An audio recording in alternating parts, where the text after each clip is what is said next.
So we just wanted to say hello to everyone,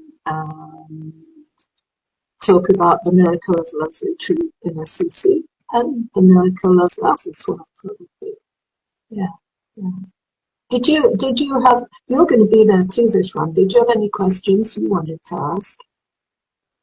Oh, well, I suppose what yogis in Assisi is not obvious, because Assisi is, traditionally a very specifically Christian and often Catholic pilgrimage site. And here we are in these beautiful interfaith traditions. What is it about Assisi that draws a couple of wise yoga elders? I think that's a great question. Do you want to answer that? Do you want me to start? That? Yeah.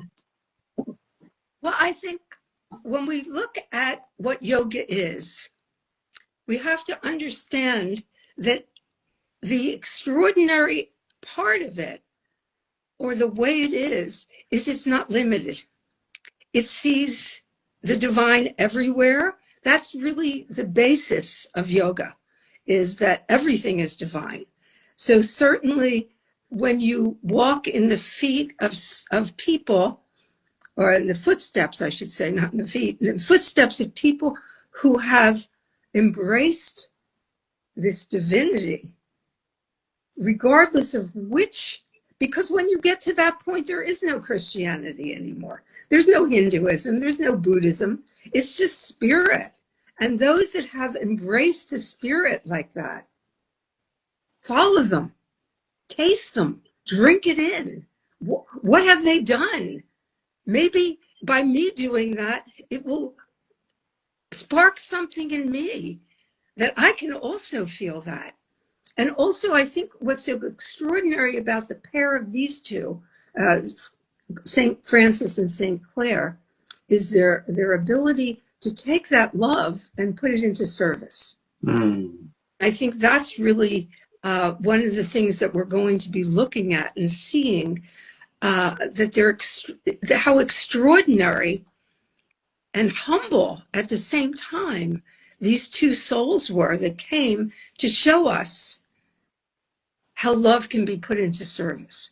So when I go there, I don't think Christian, I don't think Catholic, I don't think anything like that. I just think two people who have inspired me so much, not by what they said, but what they did, how they lived their lives.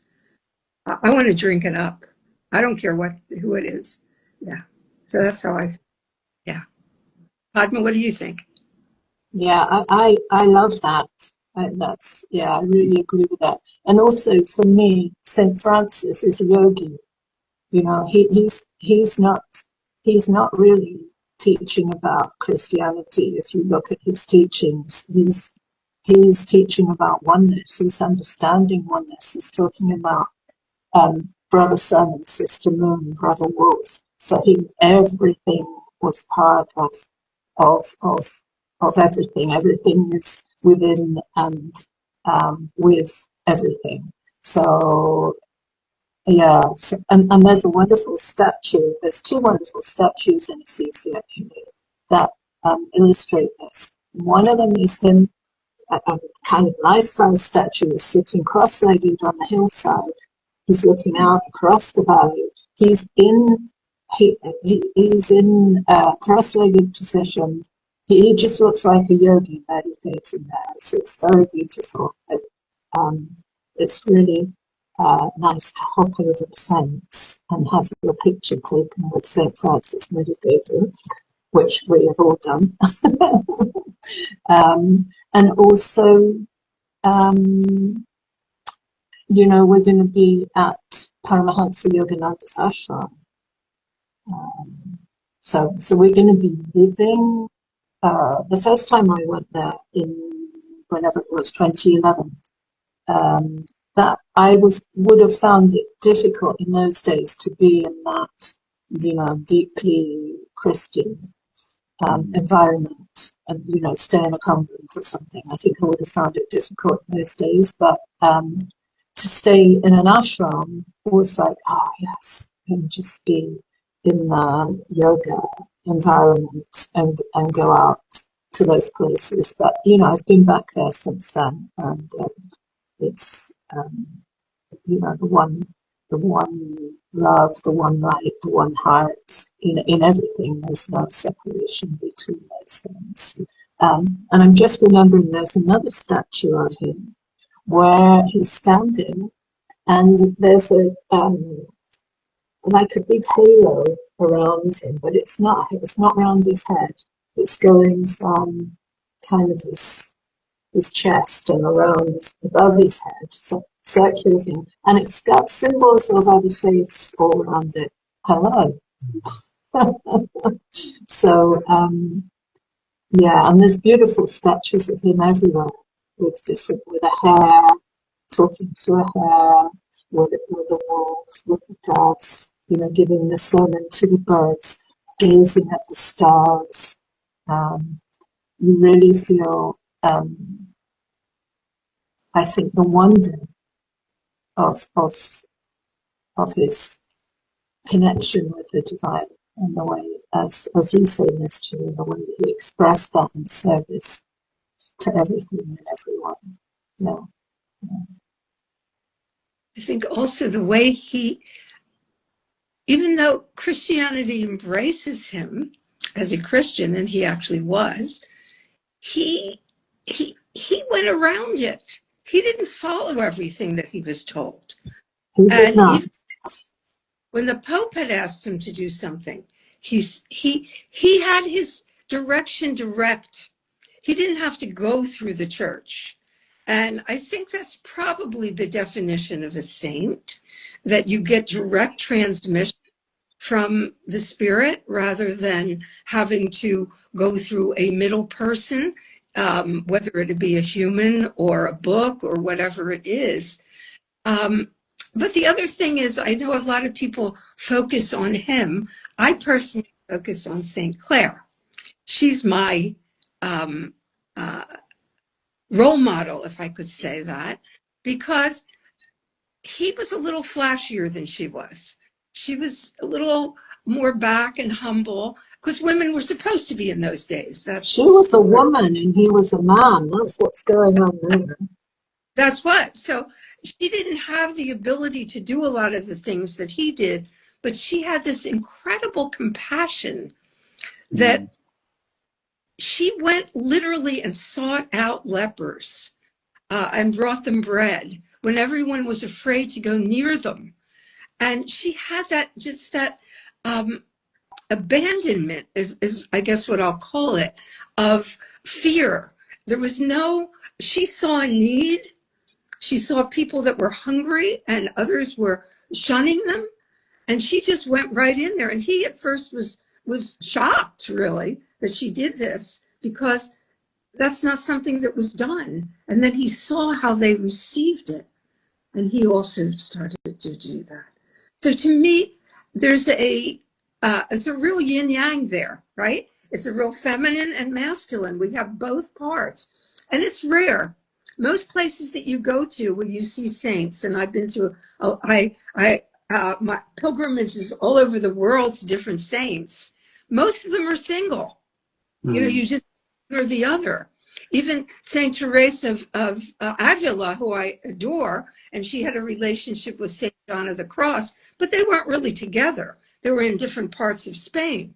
This is one of the few times where you really get that yin yang together. You see both sides of it. He rebuilt the church. That was his thing, rebuilding these things. Hers was feeding the poor, and then they learned to cross pollinate, if you can say that, if I can say it in that way. They both had each other and to inspire them. So to me, this is extraordinary that we would have two saints, one man, one woman, but in the same place.